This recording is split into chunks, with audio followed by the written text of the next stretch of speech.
How's the Hi, everyone. Welcome to Conversations with the Expert. This is our guest today is Steve Diorio. He is a strength and conditioning specialist, and he has a karate school, and he works with a chiropractor who's also an acupuncturist. And he has an amazing personal journey to talk about, where he actually sees the impact of exercise and diet and all the things that it could do to help, especially with health, but particularly in inflammatory conditions.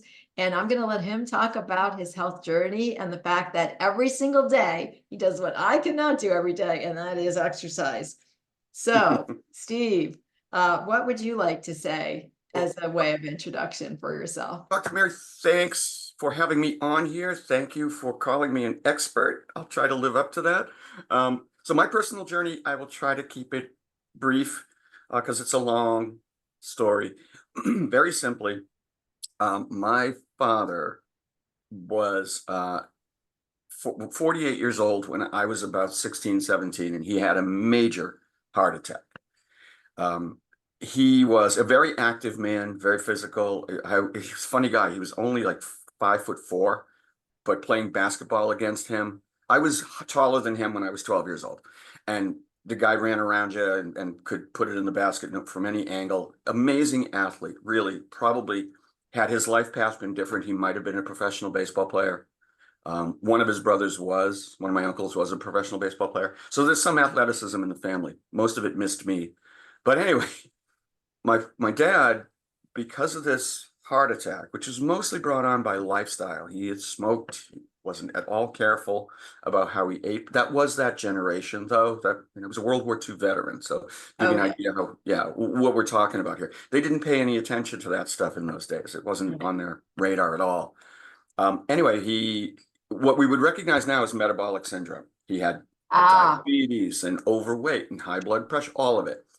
So eventually, he got diabetes, deathly afraid of needles, deathly afraid, real serious phobia.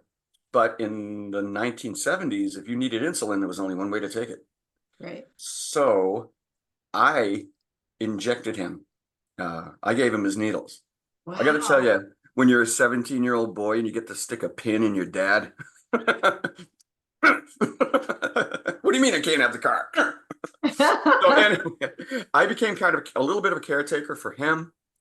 He lived it was like exactly 20 years before he had another heart attack that unfortunately cost him his life. So this is the beginning of my journey because I watched my father, his physical health wither by this imposed sort of ineptitude, this need, invalid. He was invalided. We know now that that's not true, but they didn't know that then. He'd had a heart attack, so now you can't do anything. And so this great athlete, first of all, because of diet and lifestyle, cost himself all of that. He didn't know, not his fault. And then secondarily, what it did to him psychologically and his image of himself and his presence in the world and his ability to be a father, all of it was ruined by this. And I even knew then this was completely preventable. This didn't have to happen. He didn't have to spend the last 20 years of his life as an unhappy invalid. So I kind of vowed to myself then as a teenager, I'm not going to live like this. Whatever it takes, I'm going to be different from that. And I have been. Whoops, excuse me. I've been active my whole life. I've been somewhat careful about what I eat. I've tried to stay on that path. Then the next big event for me was that in my early 40s, I was diagnosed with rheumatoid arthritis. That's And it was bad. Unfortunately, it was quite. It's really funny. I did what most men do, Doc. It hurt. I kept going. Like, it's a thing. Whatever. It wasn't until it became like absolutely unbearable. There were days where I had a hard time standing up. My mine manifests mostly in my knees and my uh-huh. wrists. Went to an immunologist, and they were and a rheumatologist, and they looked at it and they gave me the usual suspects, the usual medications, which made me very, very sick, very sick. I have a aversion to whatever's going on. The immunosuppressants Right. Well, they work real good. I got sick. So this is not the path for me. I thought at the time, well, that's it. I'm going to have to, I've also, as you mentioned, I've owned a karate school, but I've been teaching karate professionally since 1992. Um, Wow. yeah, so it looked like that was going to be the end of that. And it's hard to teach karate when you can't stand up comfortably. I thought I was going to have to retire out of that. We were done. A friend of mine who happens to be a chiropractor said, there are anti-inflammatory diets. You should look into that. And if you need any guidance, let me know. So with his help, I found the paleo diet at the time. Uh-huh. And I decided, okay, you'll come to find out I tend towards the dramatic without being a drama queen. I look for signposts of drama. October 10th, 2010, 10-10-10. I'll remember the date for the rest of my life. So I figured I'll wait a couple of weeks and I'll start on 10-10-10. Started on 10-10-10. And within 3 months, the rheumatoid arthritis was virtually gone. I lost a little weight. I've never been heavy, never, but I lost a whole lot of what was probably inflammatory fluid weight, right? I lost Right. 22 pounds in 3 weeks. Oh, Um, yeah. but the other thing that came back was mental clarity that I didn't know I was missing. That's a funny thing about that. And I just felt years younger. I reclaimed the body I'd had 10 years before. And that's when I sort of took my journey took another leap. And I said, you know what? I'm doing it for myself. I got to start to help other people with this. I, at that point in time, I'd been teaching for 25 years in karate, and I know that I can have a positive impact on people. So we started a company called Primal Boston, and Oh, Primal Boston, wow. yeah, we coach people on diet and exercise. We're now sort of, as you stated in your introduction to me, we do it out of Dr. Janine's chiropractic office. We kind of keep it locus to there so we can service people best. And the rest is history. I have my own um, great little cluster of clientele. We're doing a lot of people a lot of good by helping them find the right path through exercise and diet. And that brings me here. That is so grand. Yeah, I think the thing that I'm really get in this conversation with you is in each of ours, I have a similar story, sick Mhm. parent, you really become driven to figure out how to take care of yourself. And then you realize, oh, I have to actually tell other people about this because that's how I'm going to make a difference. Right. And that is really, really inspiring how important that is in your own Thank you. journey to then share that to move it on to the next. That's amazing.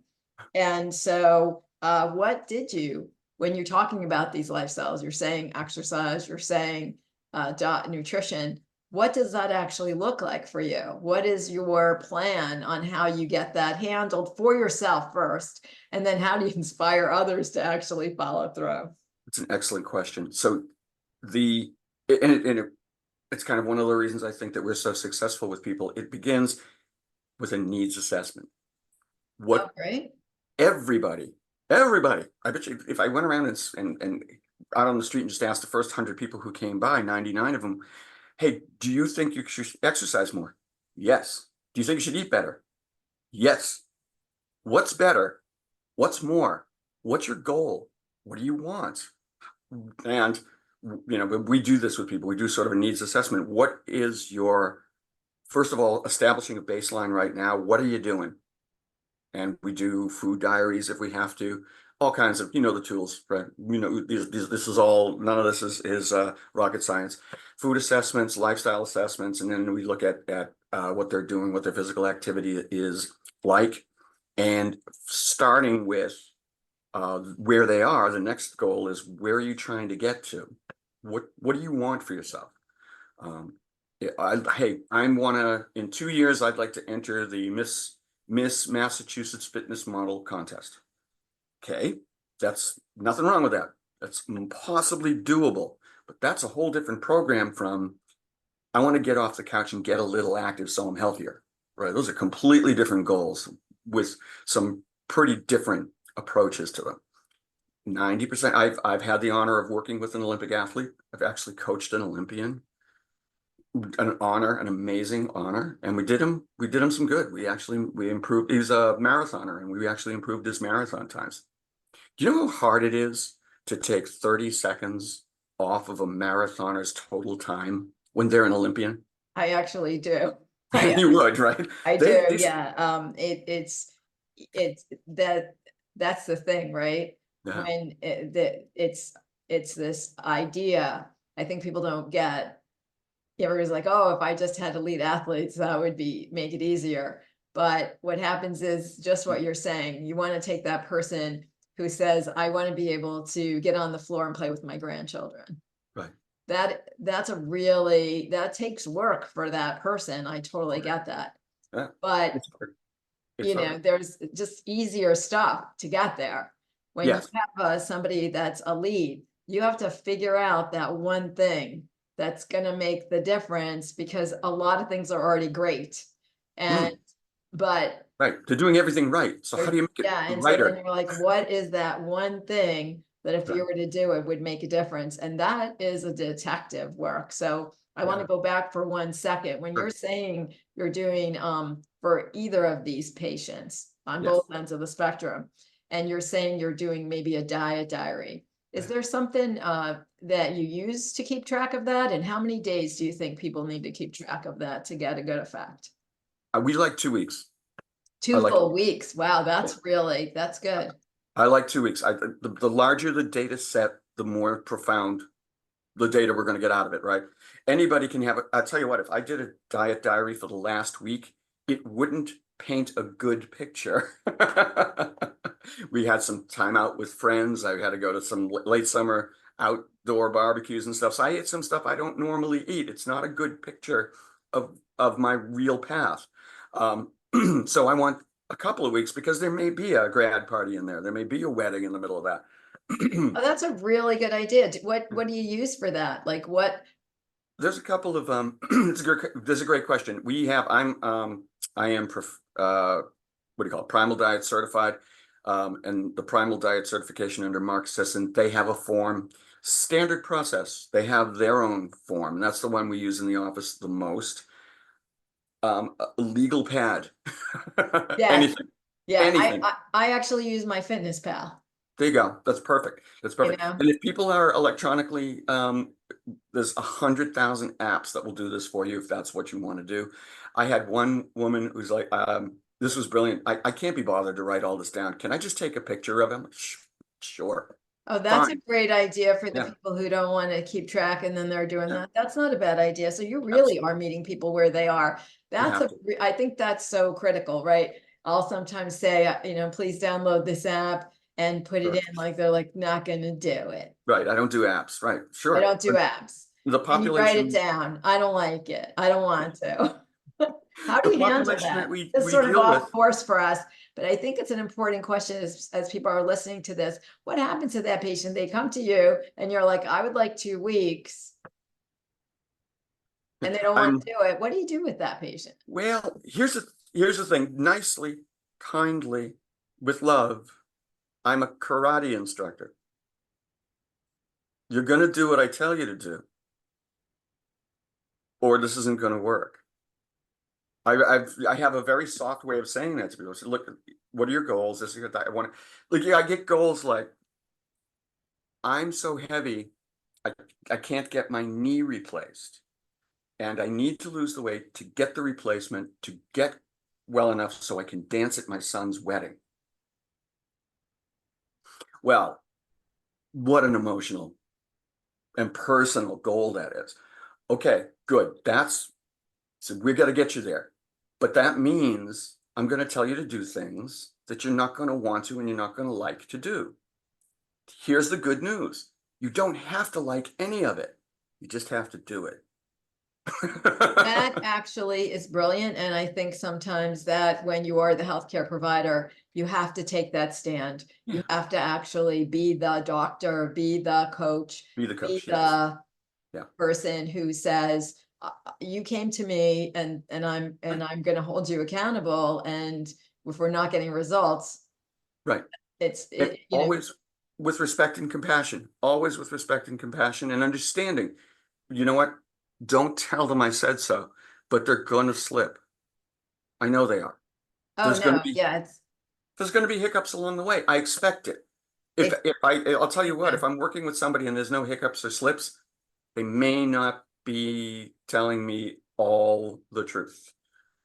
Very Because good point. And so if you can be open to that for them that's to fine. tell you when they messed up, I think that Exactly. it's more helpful. Just We to build it that in. whole idea, you fell off the wagon, please just get back on the wagon, rather than be like, oh, that's it, I'm not getting on again. That's really great. Because I was going to ask you this next question, but I think we actually covered it. Like, what are these guiding principles that you're helping people to get to their goal?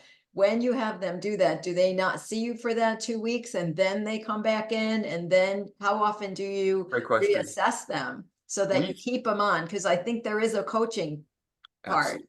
There's a coaching and accountability portion. So when we start, they see me weekly. Very Um, good. yeah, I want to see you once a week. We're doing the 2 week thing, and in the meantime, it's an 8 week education process. Every time we meet, it's a lesson on protein, what it is, how much you need, how to calculate how much you need, water intake. There's so much, as you know, there's so many, everybody's got, I'm going to use the word notions, firmly held notions about what they're supposed to be doing. Why do you know that? They don't, we don't realize where that piece of data got plugged into our kids, but I believe it. The guy next to me at work who weighs 290, he believes it. You know, the lady on the other side of me who's a vegan and she weighs 3 pounds, she believes it.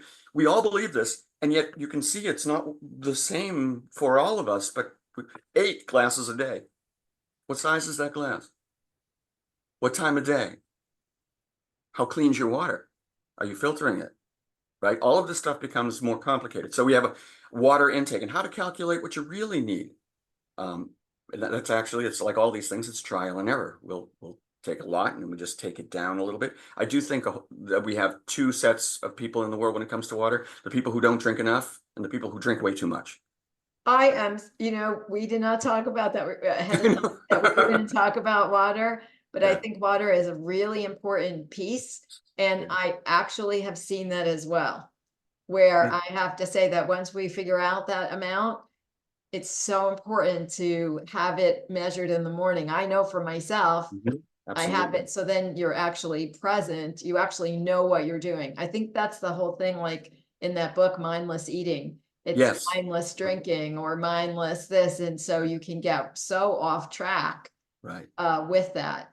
Right. So to your question, so they're doing their food diary, and we're having lessons each week on meal planning, cooking, of course, the constituents of the diet. What diet are we going to put them on?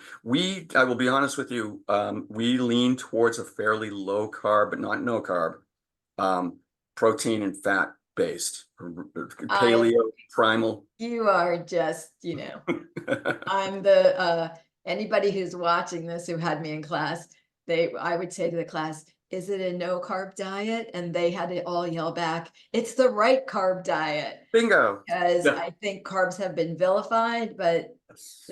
as you Yes. and I know, plants are carbohydrates, and we Yes. need plants in our diet. They have so much more than they have all those micro minerals, they have all Right. those anthocyanins. They're just you Absolutely. can't really replace plants. Absolutely. And what we had a conversation, you wisely pointed out, those of us of Viking descent, Yes.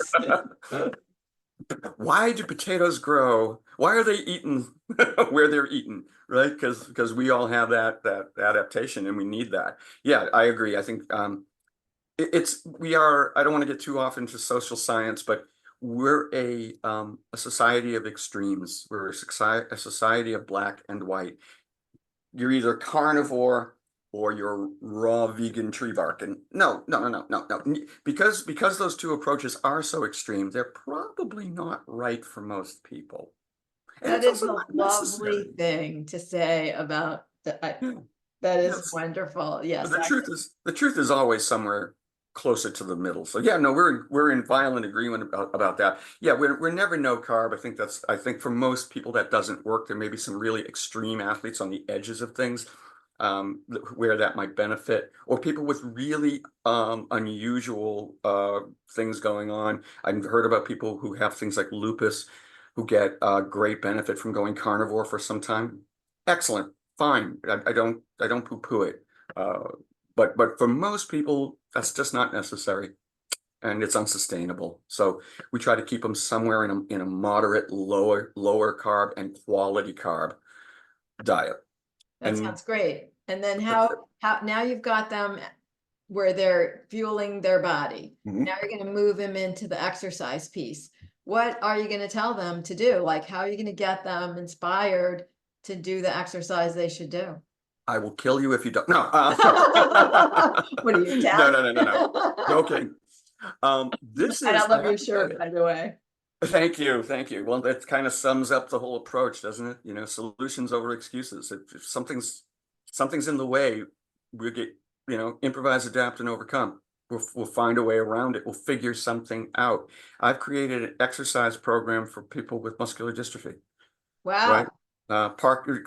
Advanced Parkinson's disease. We have the tools. It's just a matter of opening up your mind and aligning what the person needs with the tools that you have. It's not experience helps, right? Having done it wrong a couple of 100,000 times makes it easier to do it right now.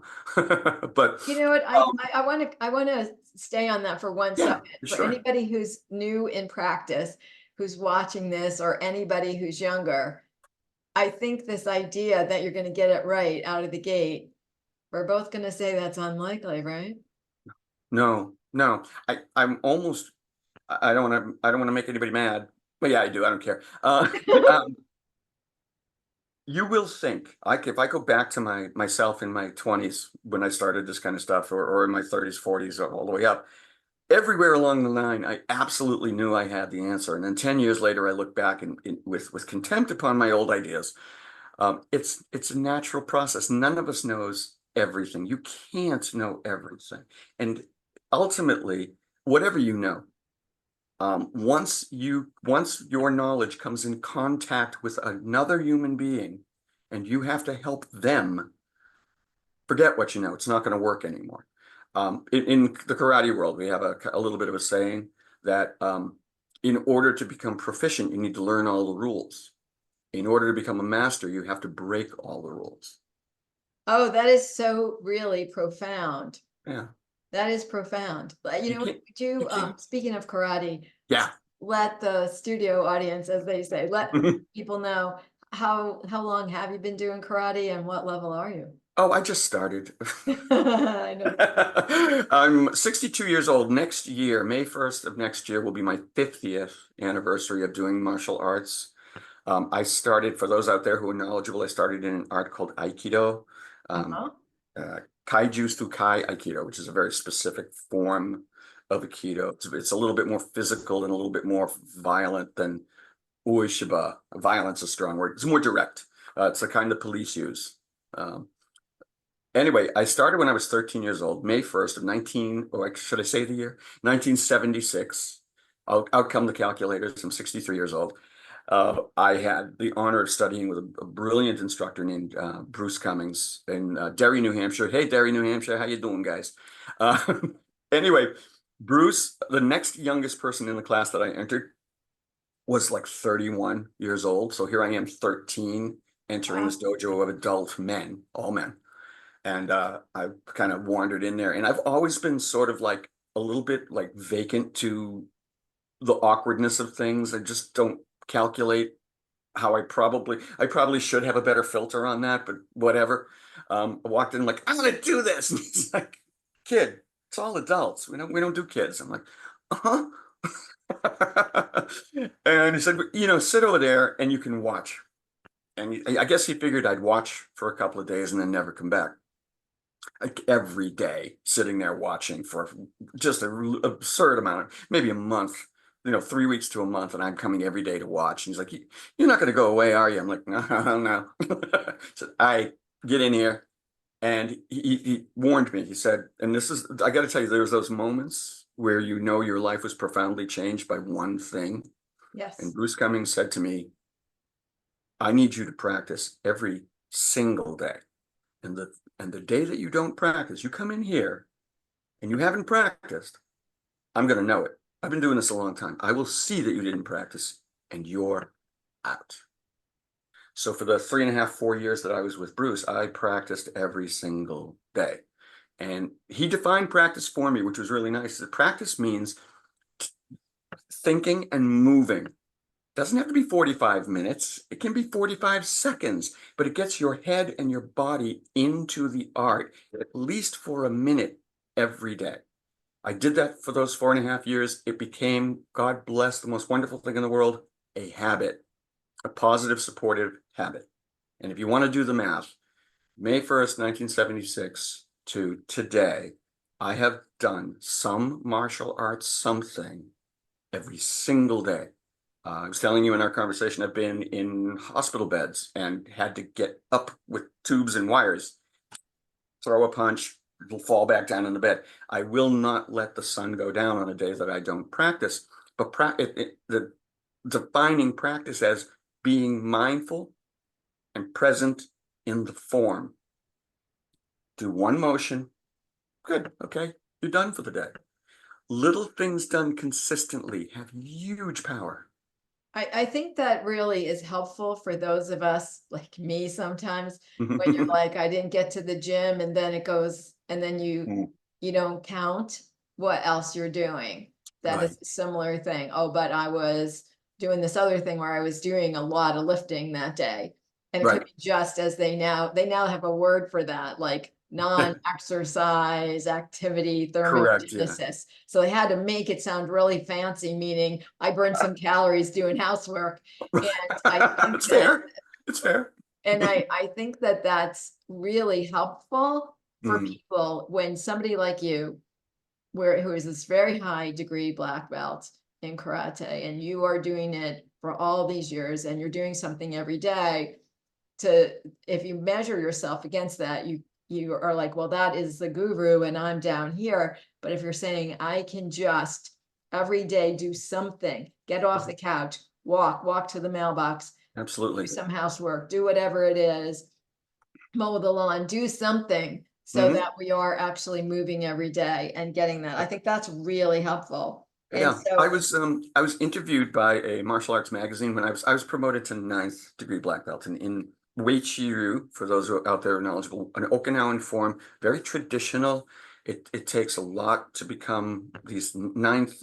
There are only 10 degrees. I'm at ninth. I'm one of the youngest ninths on the planet at guys, youngest at age 62. That's oh let you know where this is at, right?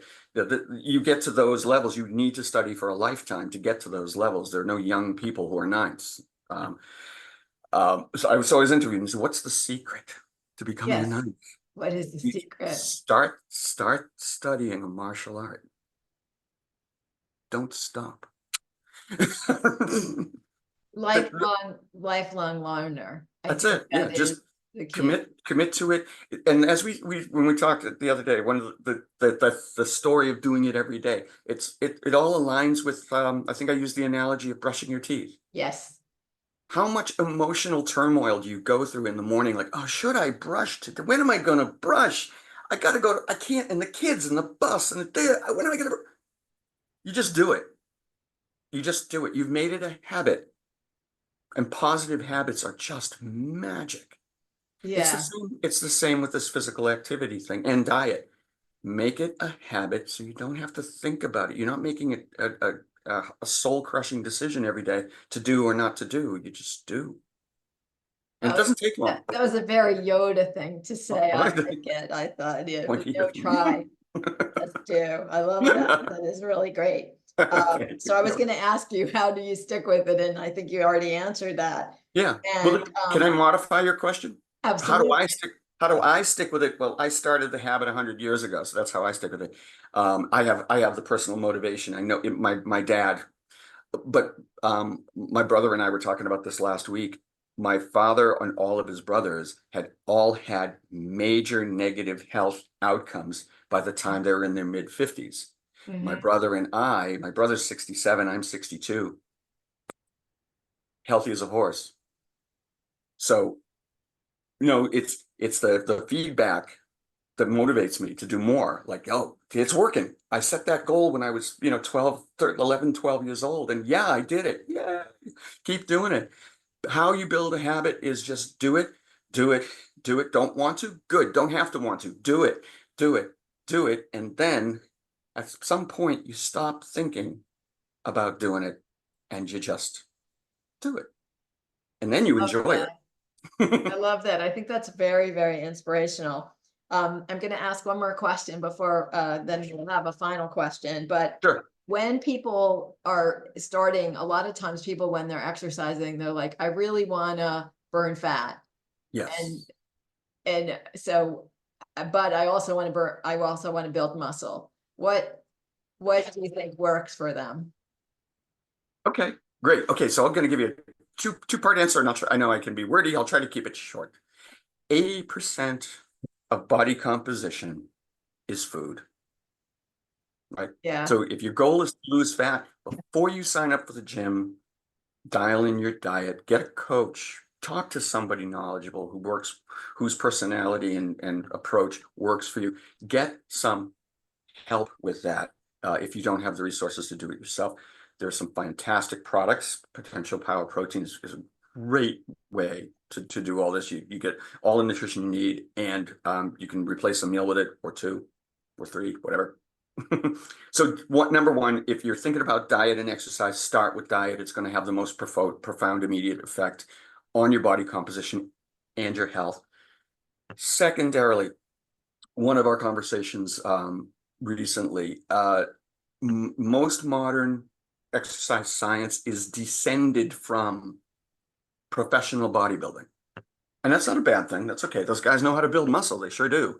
However, um, a lot of their approaches to things, a lot of the fitness industry's approach to things still has that DNA of I must make this one muscle bigger, just this one, that muscle, not the other one. It's just, and that approach, unless you're already pretty advanced bodybuilder, lifter, that approach is kind of a waste of time for you. All it does is it wears you out. It puts excessive strain on the body.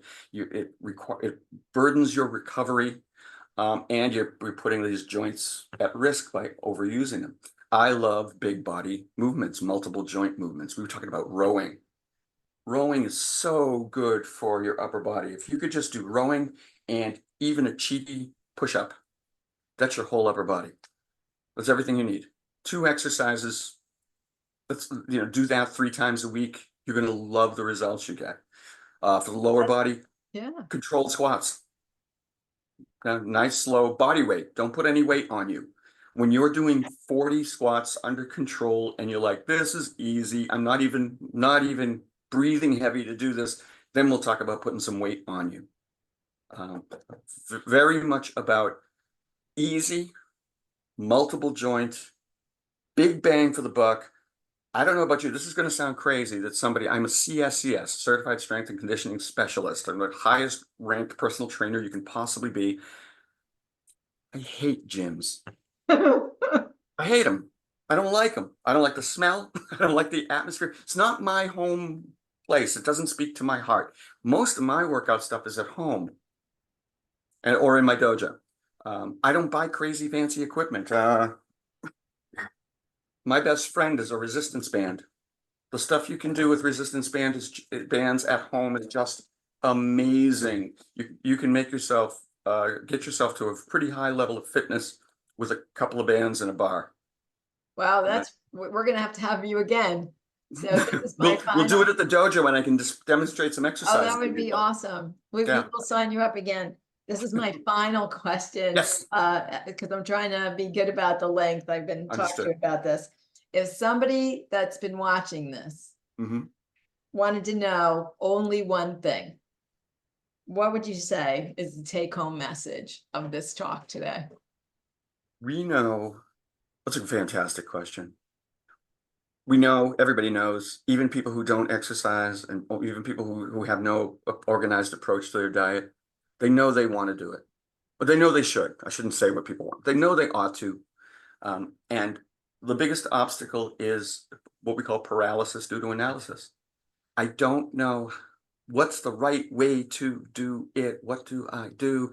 You walk into Planet Fitness and there's a row of medieval torture machines in front of you that you have no idea how to approach.